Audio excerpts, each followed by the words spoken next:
ईद उल अज़हा कब होगी? महकमा मौसमियात की मुल्क में ईद उल अज़हा के हवाले से पेशगोई सामने आ गई।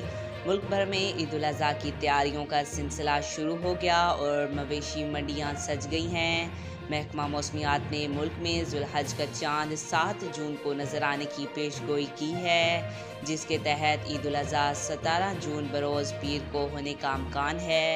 महकमा मौसमियात का कहना है कि चांद की पैदाइश 6 जून की शब 5:38 पर होगी, जबकि ग़ुरूब आफ्ताब 7:20 पर होने का इम्कान है। चांद नजर आने का दौरानिया ग़ुरूब आफ्ताब के बाद 72 मिनट तक रहेगा। महकमा मौसमियात के मुताबिक चांद दिखाई देने के लिए उसकी उम्र 19 घंटे होना जरूरी है। पाकिस्तान में चांद देखने वाली मरकजी रोयत हलाल कमेटी जुल्हज का चांद नजर आने के बाद ईद उल अज़हा की तारीख का ऐलान करेगा। आज तक के लिए इतना ही। मज़ीद ऐसी मालूमाती वीडियो देखने के लिए हमारे चैनल को सब्सक्राइब करें।